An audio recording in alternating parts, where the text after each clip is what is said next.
Bueno, vamos a empezar, que así tenemos más tiempo. Let's start, because otherwise we'll run out of time. Bienvenidos a todos, hay gente entrando. Welcome Hay un everyone. recambio I de see people gente sitting down. There's an arriba, exchange. porque antes de que empiece yo Langan hay una corriente subterránea, ¿no? De This is género que los une. an underground current of people who are coming in now. Bueno, yo estoy muy feliz y muy nervioso de hacer esta charla. Normalmente es la primera vez que estoy nervioso presentando un escritor de terror, I'm very happy. porque normalmente me tomo las charlas con escritores de terror casi como si fueran unos amigos, ¿no? Porque hay una geografía común de lecturas, de intereses que nos unen a todos. En el caso de John Langan, creo que hay algo muy especial en él. No solo es un escritor de ficción, no solo es un creador, creo que es alguien que reflexiona mucho, también por escrito, sobre el género, ¿vale? Y es alguien que yo creo que yo subo aquí un poco con la idea de intentar no desaprovechar esa faceta suya de persona que reflexiona no solo sobre su propio trabajo, sino sobre la tradición que la ha llevado hasta aquí, ¿no? Bueno, John Langan es un autor norteamericano que de esto vamos a hablar, ¿no? Está especializado en su trayectoria, que empieza a ser ya dilatada, larga. Está especializado sobre todo en relato, ¿vale? Tiene 2 novelas, tiene 5 antologías, tiene muchos relatos diseminados, ¿vale?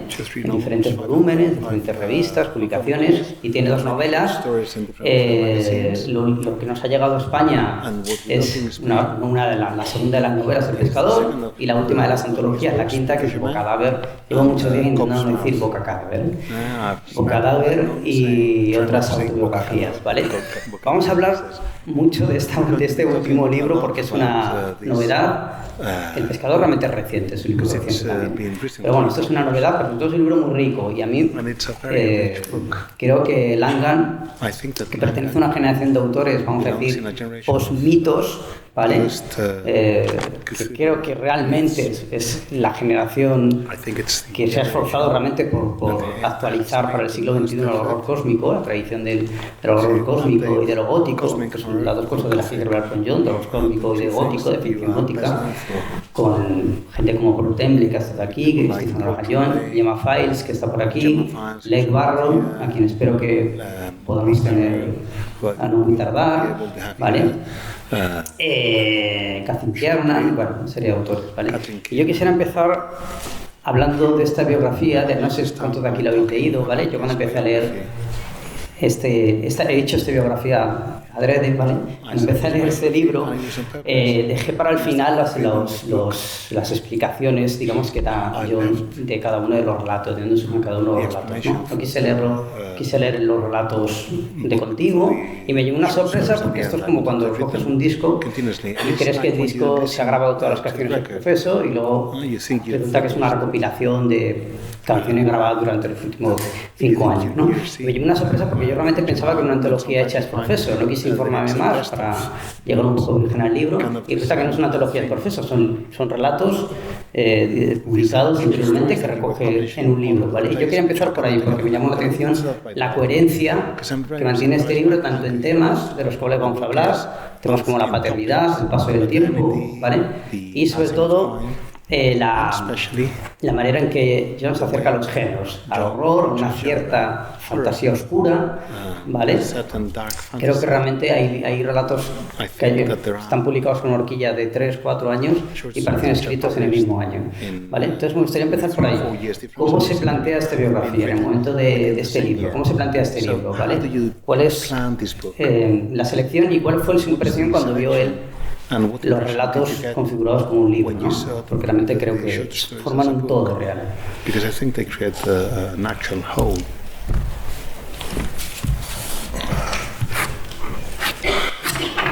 To begin with, let me say thank you for coming here and for having me here.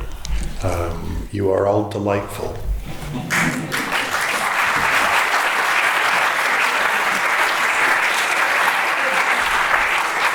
Me gustaría empezar por agradecer vuestra presencia aquí y también el que me hayáis acogido. Sois encantadores.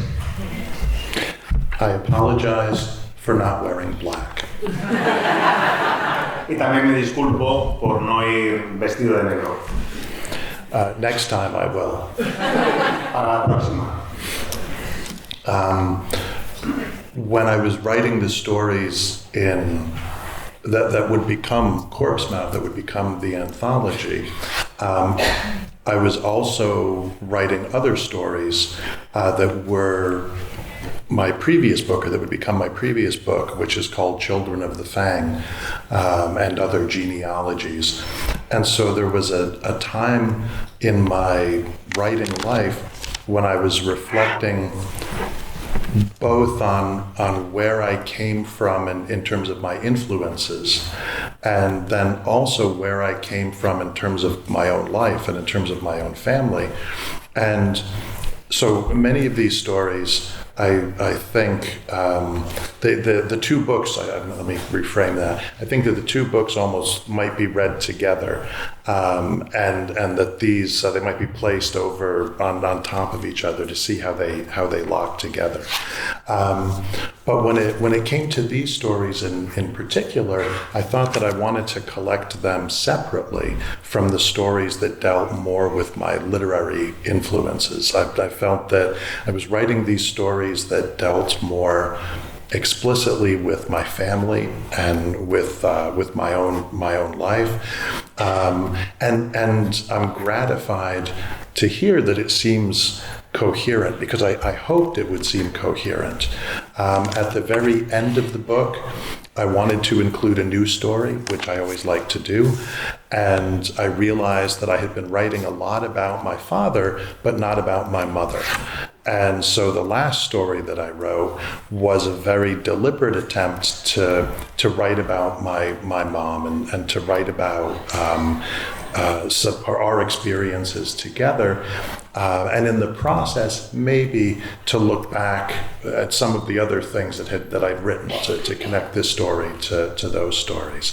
So I suppose that last story might help to give the book a greater feeling of coherence. I suppose I might say, well, of course it's coherent, it's my life. But of course those things can be, just because you're writing about your life doesn't mean there's going to be any necessary coherence from story to story.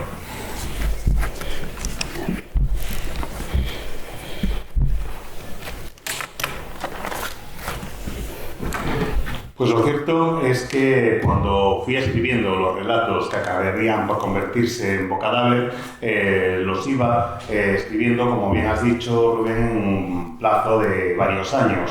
Y al mismo tiempo escribía otros relatos que también se iban publicando en otras revistas y que dieron lugar a mi anterior antología, que lleva por título Children of the Fang and Other Genealogies. Básicamente creo que cuando escribía los relatos de las dos antologías, lo que estaba haciendo era reflexionar acerca de mis orígenes, acerca de dónde procedo, ver las influencias que había ido teniendo a lo largo de mi vida y también de dónde procede y cómo es mi familia. Creo realmente que si juntamos estas dos antologías, nos encontramos con que lo que cuentan en realidad es la historia de mi vida, que son libros que se entienden juntos, que es como si uno fuera los cimientos del otro, como si uno reposara sobre el otro. En esas historias intento ir recogiendo las distintas influencias literarias que he ido teniendo a lo largo de mi vida, y esos están recopilados en un tomo, y en el otro trato de explicar lo que es mi familia, o cómo yo veo mi familia, cómo yo la entiendo, y cómo han ido conformando las experiencias vitales que he ido teniendo.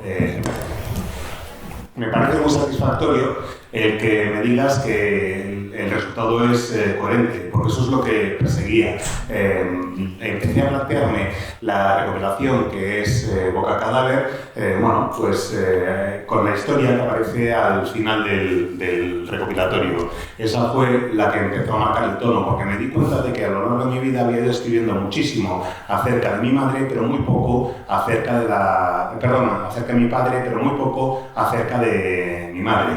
Y el último relato que aparece es un intento deliberado por mi parte de escribir sobre mi madre y de la experiencia vital que hemos ido compartiendo juntos. Y en el proceso de escribir esa historia y de tenerla ante mí, me di cuenta de que había otras que estaban conectadas y que quizás pudieran crear un todo. Me imagino que lo que buscamos, o lo que busqué, fue a partir de ese último relato, buscar otros textos que tuvieran la misma sensación y que le dieran coherencia al libro, porque aunque estés escribiendo acerca de tu propia vida, como suele ocurrir, eso no quiere decir que vayas a ser coherente. Escribir sobre tu vida implica que puedes estar escribiendo sobre distintos momentos vitales y no necesariamente quiere decir que la obra final, que el resultado final vaya a tener coherencia. Sí la tiene. Bueno, It is coherent in your case. hay un nexo, creo que común, vamos a hablar ahora de creatividad, escritura literaria, sobre yo no soy profesor también de ficción gótica, en escritura, y creo que hay un nexo común en la forma de estos relatos, no en todos, pero en una gran mayoría, que es la manera en que toma prestados para escribir el horror, porque esta es una antología de horror, sin ninguna duda, pero toma prestados ciertas estrategias narrativas de la fantasía o de la fantasía oscura, ¿no? En muchos de los relatos, hay un relato sobre una torre, el último relato sobre el papel que cumple el papel de la madre, creo que ocurre esto, ¿no? Es decir, hay toda una mitología, todo un sistema, lo que llamamos todo un world building, que los personajes tienen que explicarse a ellos, tienen que explicar al narrador. Esto me llama mucho la atención porque muchas veces el horror creo que se basa en mitologías que el lector ya conoce y que tiene que explicar. Si sacamos un vampiro, todo el mundo sabe cuál es el característica del vampiro, podemos jugar un poco con que el vampiro puede ir por la sombra o tal. Aquí hay un relato donde aparece un vampiro, no voy a deciros cuál, para los que lo he leído, para no arruinar la sorpresa, y no es un vampiro cualquiera, ¿vale? Y hay todo este sistema de mitología nueva que me parece un verdadero riesgo por parte de un autor, ¿no? Un intento de escapar de cierta zona de confort, ¿no? Escribir terror y crear unas propias reglas, ¿vale?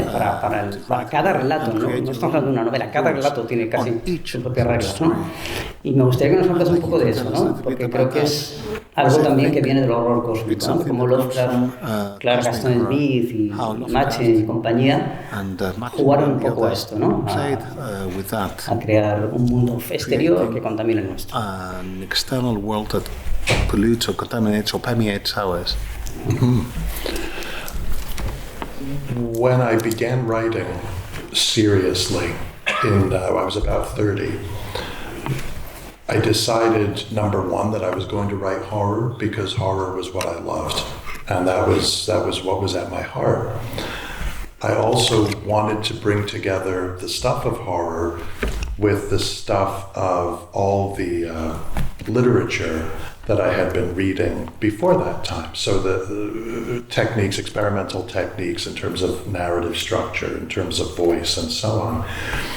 In addition, when I looked at the material of traditional horror, I wanted to play with that. I wanted in some ways to find out, how could I invert it, or how could I make it in some way fresh, new, or at least slightly unfamiliar. I think there's absolutely a place for the traditional monster and for the traditional narratives of the monster. On the other hand, if you think about, let's say, the vampire, from the very beginning, the vampire has been reinvented with each new writer. Now, with the perspective of a couple of centuries, we look back and we see a certain coherence to the monster. But if we read individually,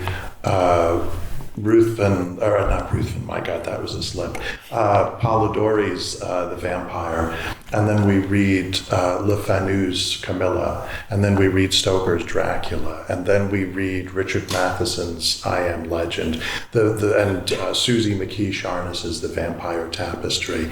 Time with each iteration, each writer, it seems, brings something new to the figure of the vampire in ways big and in ways small. There are certain consistencies, such as blood, but the nature of the vampire, whether the vampire is, as in Polidori's case, a stand-in for Lord Byron, who Polidori wants to, whose character Polidori wants to assassinate, or whether the vampire is a young girl who sleeps in a coffin full of blood and who can transform into a panther. The vampire has proved itself to be very mutable. I agree that one of the things that's happened in the 20th and now the 21st century has been a much more maybe self-conscious attempt to reinvent the old monsters and also to find new monsters. Ironically, at this point in time, I think everybody knows who Cthulhu is. Whether they've read Lovecraft or not, they recognize the monster. And so, ironically, Lovecraft's great innovation is in danger at times of becoming itself, sort of stale and even calcified, caught in rock, rigid. So I think that there's maybe always a necessity for a writer to find new ways into traditional monsters, non-traditional monsters. And I think that, but having said that, I also think that you can have the most traditional vampire around if you have a compelling narrative, if you have compelling characters, if you tell your story in a compelling way, then that traditional monster will do just fine. Readers will still be frightened of that monster and affected by that monster.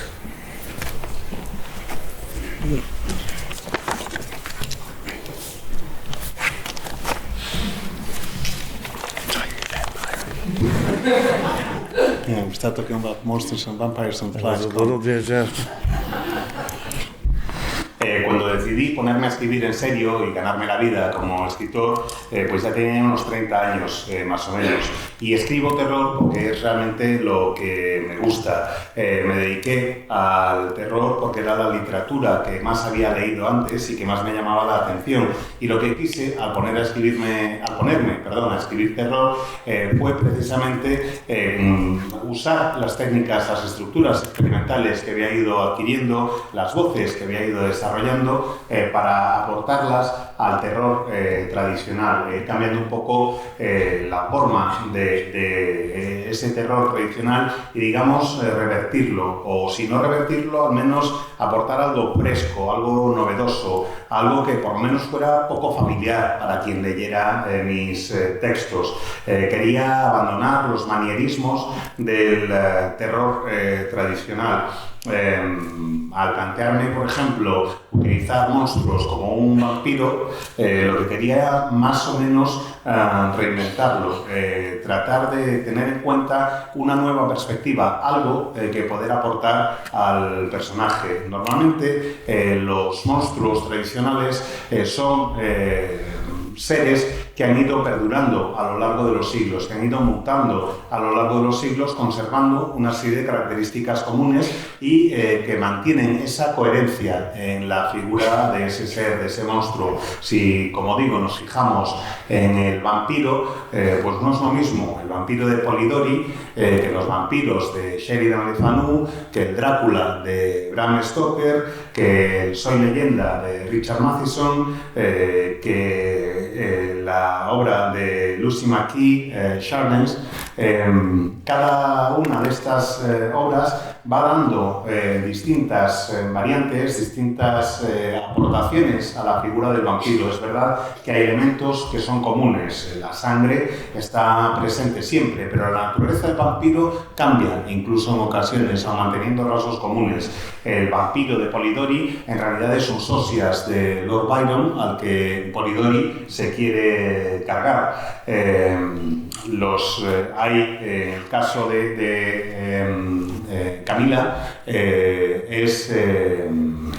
una mujer que vive en un ataúd lleno de sangre y que es capaz de transformarse en pantera. Con esto lo que quiero decir es que los vampiros son mutables, que pueden cambiar, que las cosas han ido cambiando, que han ido mutando entre el siglo XX y el siglo XXI, que hay iteraciones distintas y lo que pretendo es reinventar el mito del monstruo, aportar cosas nuevas cuando los trato, pensarlo desde la perspectiva de la actualidad y ver qué elementos puedo incluir. Cuando leí Cthulhu me di cuenta de que eso funcionó en su momento, pero que ahora mismo los mitos corren un riesgo de petrificación, de estancamiento, de quedarse pues calcificados y convertidos básicamente en piedras inmóviles. Y creo que es necesario, como escritores, tratar de llegar a ese tipo de personajes, a ese tipo de seres, a ese tipo de historias y darles algo que sea un poco nuevo, mantener por una parte el aspecto tradicional, pero añadir cuestiones no tradicionales. Una vez dicho esto, si el vampiro más tradicional del mundo es el protagonista de una historia que está bien escrita, de una narración que está bien llevada, si el escritor sabe lo que está, o la escritora sabe lo que está haciendo, va a funcionar bien. El decir que hay que aportar cosas nuevas no quiere decir que lo antiguo no pueda funcionar también a la hora de generar terror. Sí, precisamente una de las cosas que quería preguntarle a John era acerca de qué papel cree que cumple la ficción gótica, no tanto el terror, la ficción gótica en el siglo XXI, porque una de las definiciones o parte de la naturaleza de lo gótico tiene que ver precisamente con la confrontación entre el presente y las viejas tradiciones, los viejos mitos, las supersticiones, etc. Vimos, creo, en mi opinión, un mundo muy anclado en el presente. Miramos el pasado con nostalgia y ya está, y somos incapaces de mirar el futuro, no el futuro. Hemos renunciado al futuro, ¿no? Me gustaría preguntarle a John sobre qué es lo gótico en el siglo XXI, qué es lo gótico en el 2024, qué papel puede cumplir, ¿no? El que precisamente trabaja en el aula con la ficción gótica.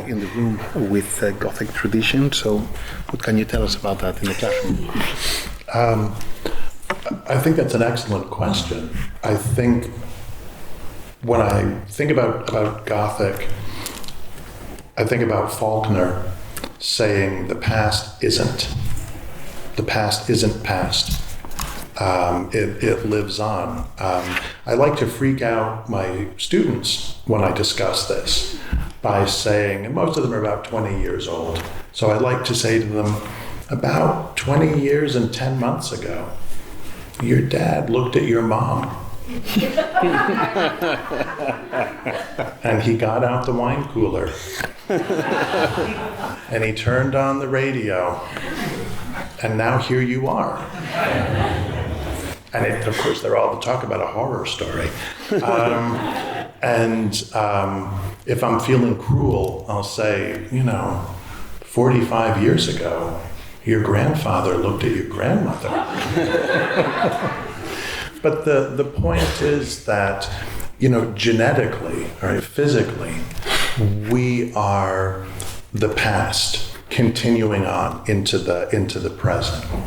And the place that the places that we live in some ways, in a very concrete way. I walk around the old city here, and I see all these different types of architecture from all different time periods coexisting together.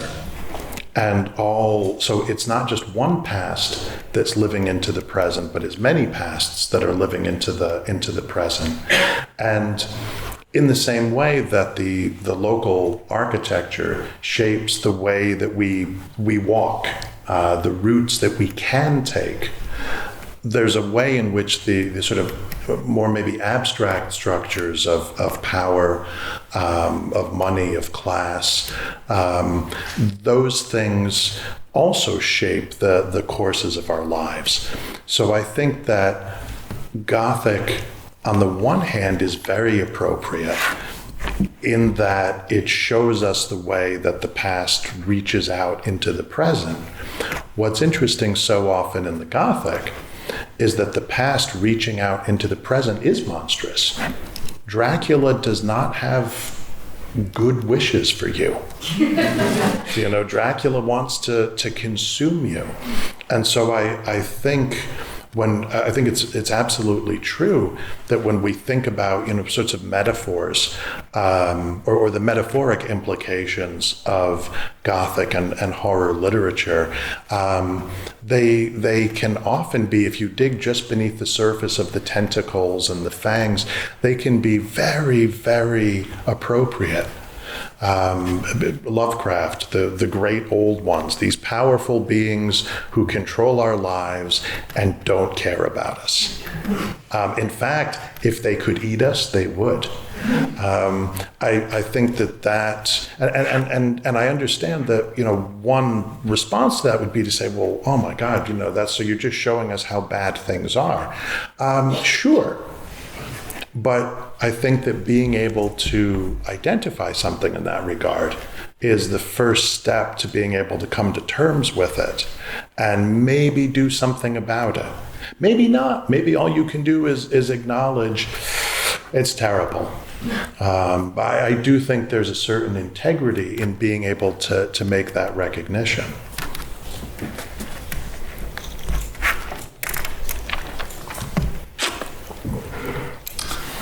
Pues es una excelente pregunta, porque a la hora de plantearte qué es lo gótico, yo siempre tengo muy presente una frase de Faulkner que dijo que el pasado no existe, que el pasado sigue en el presente.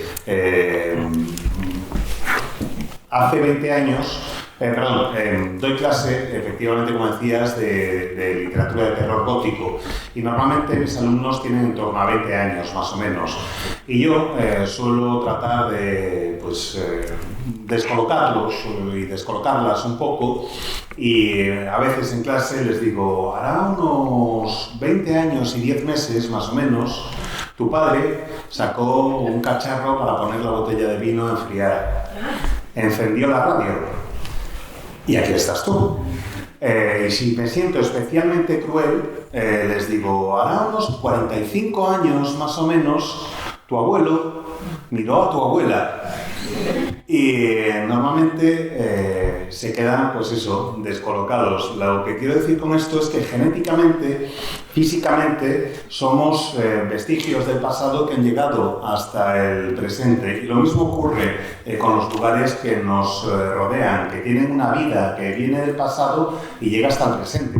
Si paseáis por las calles del casco antiguo de Avilés, veréis que coexisten y conviven en él pues distintos estilos arquitectónicos, edificios de distinta antigüedad que pueden coexistir, como digo, sin problemas. Y es que no existe un solo pasado que llegue al presente, hay varios pasados que están en el presente. Igual que la arquitectura va cambiando según vas paseando por la calle, lo mismo nos puede ocurrir a nosotros. Hay una estructura abstracta de poder, de dinero, de clase, que va cambiando a lo largo de nuestra vida. Y me parece que el gótico es el género más adecuado precisamente para darnos cuenta de esos cambios y de cómo el pasado va llegando al presente. El gótico defiende la presencia del pasado en el presente sin entrar en juicios. Ese pasado en ocasiones puede ser un pasado que no tiene buenas intenciones, porque os aseguro que Drácula no tiene buenas intenciones de cara a quien se cruza con él, quiere consumirlo, quiere acabar con esa persona.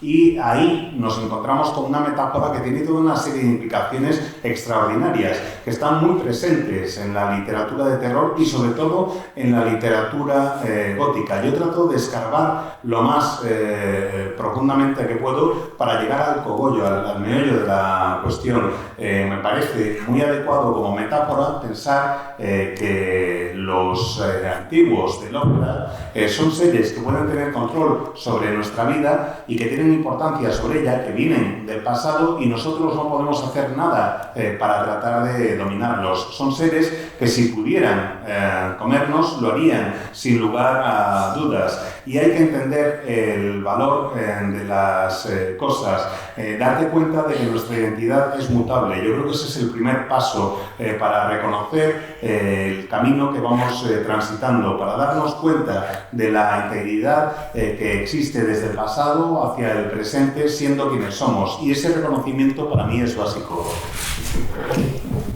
Sí, yo estaba pensando en un término, porque iba a preguntarle ahora precisamente por ese componente, por esa relación biografía-ficción que tiene el libro. Estaba pensando en un término que es un gótico biográfico. Yo creo que allí Bocadáver inaugura un género, podríamos decir, ¿no? Y creo que en el libro, para los que lo habéis leído, él ya lo ha adelantado, ¿vale? Es una suerte de manera de contar su propia infancia a través de diferentes relatos, ¿vale? Y creo que hay un tema que subyace en todos ellos, que es por supuesto la paternidad, la relación entre padres e hijos. Me llama la atención que el libro acabe con la figura de la madre, porque creo que sobre todo es un libro de padres masculinos y de hijos, ¿vale? Creo que está muy bien cerrarlo de esa manera. Y creo que también te oí en una entrevista decir que para ti la paternidad tenía mucho que ver también uno de tus grandes temas, el paso del tiempo, ¿no? O sea, también el paso del tiempo cuando se las dos caras de la misma manera. Me gustaría que nos hablases de eso y sobre todo de un relato que creo que es muy significativo de esto. Es un relato en el que tú confiesas que te basas en una experiencia con Lloyd Barron, que fue a vivir a tu casa en un momento dado en el que su vida se desmoronaba, ¿no? Y entonces escribes un cuento que cuenta eso. Lo que me llama la atención de ese cuento, porque es una historia de amistad entre dos personas, entre dos escritores, es que no lo cuentas desde el punto de vista del que sería tu alter ego, sino desde el punto de vista del hijo de John Langton, ¿no? Yo no sé si es una cuestión de pudor o es una estrategia narrativa que responde a que fuera más eficaz el cuento. Pero no llegamos a eso, ¿no? El papel de la paternidad en estos cuentos y concretamente en ese cuento esa elección del narrador, ¿no? And the choice of your son or your son's alter ego as the narrator. That's very flattering. I think that all writing is about the creation of a self. And that can happen in ways that are very direct or very oblique.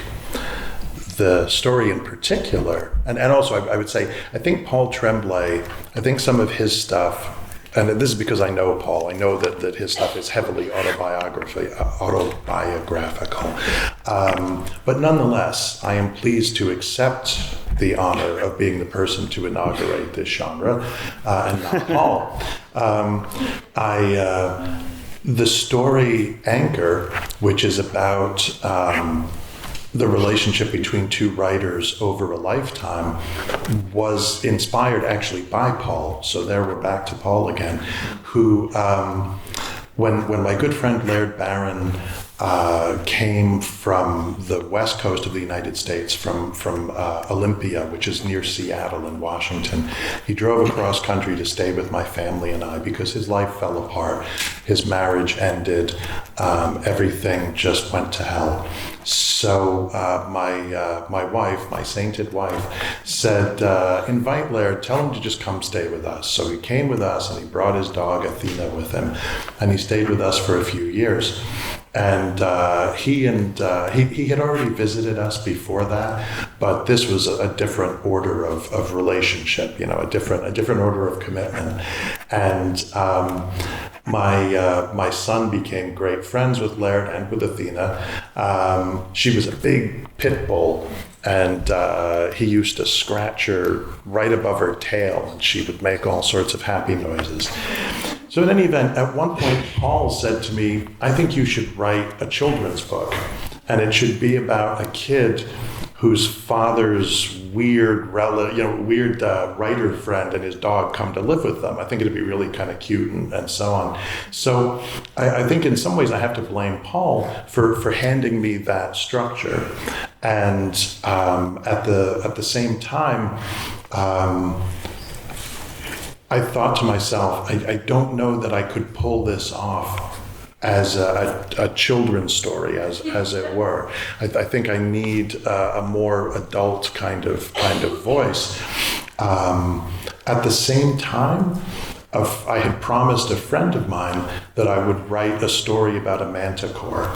I enjoy every now and again being given a monster. What are you going to do with this monster? Not just, vampires, yes, but all sorts of strange things as well. And so, I was looking for a way to incorporate a manticore into a story, and I thought, okay, this will do that as well. And the story just grew in the telling. I owed it to for an anthology called Autumn Cthulhu. So that was the other thing, was that the story had to be set in the fall, in autumn. One of the things I think about when I think about writing genre fiction, and all fiction is genre fiction, obviously, but there are certain conventions, and they act the same way that the form of a sonnet acts when you're writing a poem. You think to yourself, I want to write a poem. I'd like it to be a sonnet. Oh, if it's going to be a sonnet, it has to be 14 lines long. It has to be 140 syllables. It has to have an octave and a sextet. So there's a kind of a structure that helps you to build your narrative. And so I enjoy often, when I'm trying to write a story, having a similar structure sort of given to me. Oh, you're going to write a story about a relationship between these two guys from the point of view of one of their sons. Oh, and there's going to be a monster in it. Oh, and it's going to be in the fall. So all those different things become a kind of scaffolding that help me to construct the story. And it's true that time fascinates me, and the length of time, and that's both part of the Gothic, but I think that's also just part of living in post Bergson, I guess, in terms of the thinking about the way that we experience time. And that seems to me actually a very interesting element to add into horror fiction, because sometimes time, as we know, passes very, very slowly. Look at you right now. You're thinking, oh my God, when will this end, And sometimes time passes very, very quickly. So yeah.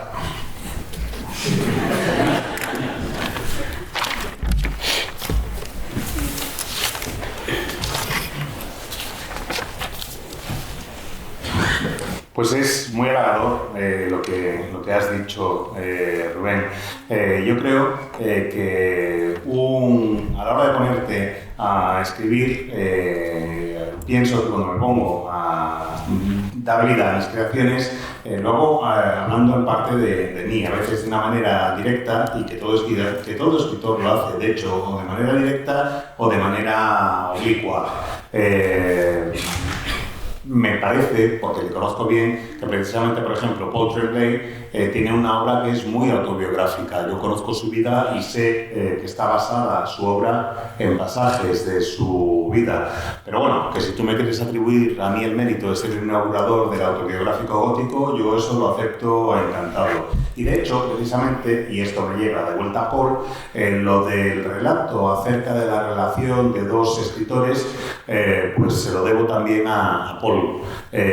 Mi buen amigo Larry Bannon vivía en Olympia, al lado de Seattle, en la costa oeste de Estados Unidos, y hubo un momento en el que su vida se desmoronó. Se acabó su matrimonio, le pasaron un montón de cosas, y entonces él lo que decidió fue, o lo que hicimos, mi santa esposa y yo, fue invitarle a que se viniera a vivir con nosotros, y se tiró varios años, de hecho, viviendo con nosotros. Había estado antes de visita en varias ocasiones, pero claro, lo de irte a vivir con alguien pues implica un tipo de relación totalmente distinto. Y no solo se vino él, sino que se trajo también a su perra, Atenea. Yo me acuerdo de ver aquella perra y de ver bueno, pues que a lo largo del tiempo que iban pasando en casa, mi hijo se hizo amigo no solo de Larry, se hicieron muy buenos amigos, sino que eran muy buenos amigos, sino que también se hizo amigo de Atenea, que era una pitbull con una cara, pues eso, de pitbull, a la que le encantaba que mi hijo llegara y le hiciera caricias justo al lado de la cola y emitía unos gemiditos que parecía que eso estaba pasando de maravilla. Y aquellas situaciones llevaron a que Paul me sugiriera que hiciera un libro infantil acerca de dos escritores que viven juntos y uno de ellos tiene un perro y a partir de ahí crearlo. Así que creo que puedo culpar a Paul, sin riesgo a equivocarme, de la estructura que tuvo el relato. Pero al mismo tiempo yo sabía que no podía escribir un libro infantil con aquello. Sabía que aquella historia no podía contarse en formato de libro infantil, sino que necesitaba de una voz adulta. Necesitaba el poder añadir otros elementos. Y me di cuenta también de que me había pasado algo que me ocurre en ocasiones, y es que en conversaciones con amigos alguien me dice: oye, ¿por qué no haces algo con este tipo de monstruo, como si me lo pedieran? Y hubo un momento en el que lo que me proponían era hacer algo con una mantícora. Y dije, vale, perfecto, pues ya tengo varios elementos. La relación entre los escritores, la figura del hijo, está también la mantícora, a ver qué más puedo ir haciendo con esto. Me encargaron que hiciera una antología, un relato, perdón, para una antología que llevaba la palabra autumn, otoño, en el título, y que tenía que estar ambientada en otoño. Así que me iba encontrando con todas estas cuestiones. A la hora de escribir ficción de género, y por cierto, que quede claro que yo creo que toda obra de ficción es obra de género, vas teniendo una serie de parámetros que tienes que respetar y que tienes que seguir. De hecho, no solo ocurre en la literatura de género, sino que si te pones a escribir un poema y dices, quiero hacer un soneto, bueno, pues el soneto tiene que tener 14 versos. En inglés tiene que tener 140 sílabas. Tiene que haber versos que tengan 8 sílabas y 6 sílabas. Con lo cual tienes una estructura que está bien definida. Y yo me encontré con que la estructura tenía una serie de elementos que ya estaban a mi disposición. Era una relación entre dos tíos, entre dos personas, que el relato iba a contar desde el punto de vista del hijo, y tenía que aparecer una mantícora. Digamos que ese era el andamiaje de la historia. Y a partir de ahí fui creando el resto. Tienes razón cuando dices que el concepto del tiempo me fascina.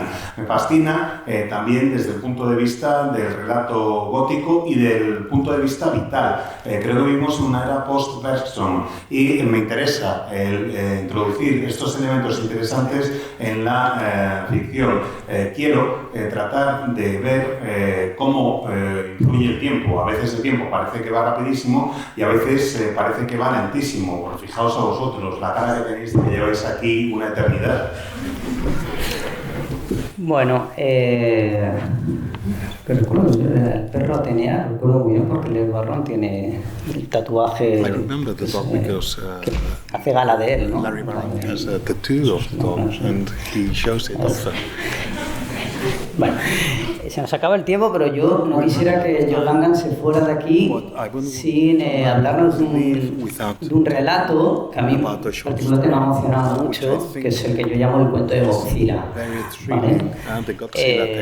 Creo que una de las facultades que tiene este gótico biográfico, este libro, es que John dialoga con el John Langan niño, y en este relato creo que ocurre algo que se repite durante muchos relatos, ¿no? Y es que llega de alguna manera a un intento de comprenderse a sí mismo de niño, ¿no? Todos tenemos pensamientos buenos y pensamientos oscuros, queremos vengarnos de lo que nos hace daño, a veces esos pensamientos se convierten en acciones, y en este relato, el relato de Godzilla, no voy a contar qué pasa, pero bueno, básicamente es la relación entre dos niños, uno de ellos no se porta muy bien con otro, y Godzilla aparece pues como una proyección fantástica de los deseos del niño por devolver el golpe, ¿no? Me ha emocionado porque yo tenía un Godzilla de niño como el que él describe, de hecho lo tengo todavía, y leí el libro con el Godzilla encima, ¿no?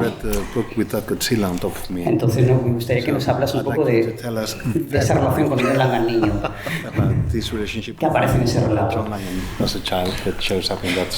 I will be quick. Children especially have emotions that are too big for their bodies. When we're small, we feel so much. Maybe we still do, but I think when you're a child, that's especially true. Children feel things absolutely. Nobody is happier than a child. Nobody is angrier than a child. Maybe Donald Trump. Nobody is more sad than a child. And so I think that the giant monster, the kaiju, becomes for me, a perfect emblem for those, a perfect container for those kinds of emotions. And it's also, for a child, it's a power fantasy. If only I had Godzilla to help me out, things would be better. Maybe I still think that. Seré breve, seré muy rápido. Creo que nadie siente las emociones como un niño. Las emociones de un niño son demasiado grandes para su propio cuerpo, porque siente muchísimo y siente con gran intensidad, porque no se siente y no se goza igual que cuando eres un niño. Cuando un niño es feliz es una sensación absoluta. Todas las sensaciones, todos los sentimientos de un niño tienen carácter absoluto. Nadie es más feliz que un niño, nadie se cabrea más que un niño, quizás Donald Trump, y nadie es más triste, se pone más triste que un niño. El kaiju es el contenedor perfecto para ese tipo de emociones. Es enorme y puede contenerlas todas. Y además, yo de pequeño reconozco que tenía una fantasía, y es que creía que si tenía algún problema le podría pedir a Godzilla que me ayudara, y aún lo sigo pensando. Bueno, ya tenemos que acabar. Agradecerle a John Langan. John Langan es el último de una generación de escritores muy especial. Sé que no será el último en venir, ni él será la última vez que venga, porque es un escritor que escribe muchos relatos, así que vamos a tener una antología suya. Estoy convencido de que vamos a mitad y esa antología no lo va a traer seguro.